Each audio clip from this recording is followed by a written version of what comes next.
আসসালামু আলাইকুম গাইস, কী অবস্থা সবার? আশা করি সবাই ভালো আছেন। আমি রাস্তা পার হচ্ছিলাম, তো দেখছি হঠাৎ করে একটা বাইক। ও যে কোন দিকে যাবে আমি বুঝতেছি না, কারণ এটা মানুষের রাস্তা পারাপার করার জায়গা। দেখেন ওর কী অবস্থা, কী করে। চলেন একটু আগে দেখার চেষ্টা করি। আর এরা রাস্তার ভিতরে এত পরিমাণ হারাকাত করে ভাই, বলার মতো না। দেখেন, এটা কোনো কথা হইলো? এটা হলো মানুষের হাঁটা চলার জায়গা, মানুষের রাস্তা পারাপার করবে। আর দেখেন, দেখছেন জায়গা পাইছে বইরে দিছে। আর এই বাইক রাইডারের বদনাম অল পৃথিবীতে সব জায়গায় আছে।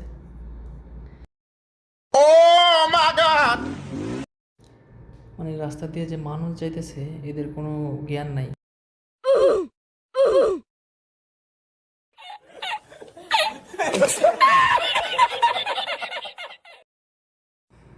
মানে এরা জায়গা পাইলে বয়ে যেতেছে, মানে সামনে কি আছে না আছে দেখার টাইম নাই।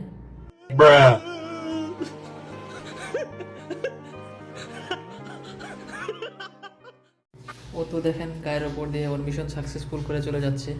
তো ভিডিওটা শেষ পর্যন্ত দেখবেন, মজার একটা জিনিস আছে সামনে। এই বাইক রাইডারদের কি অবস্থা হয় দেখেন।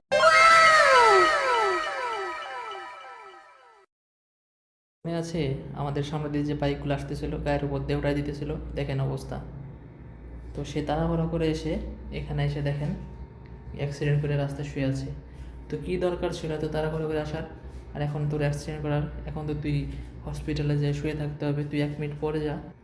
আর এদের তাড়াহুড়ার কারণ এরা দুইটা তিনটা করে অর্ডার ধরে, দুইটা তিনটা ফোন থাকে এক একজনের। তো দুই তিনটা ফোনের ভিতরে একটা দুইটা করে অলরেডি অর্ডার রাখে, পরে তাড়াহুড়া করার কারণে এইসব দুর্ঘটনা ঘটে রাস্তায়।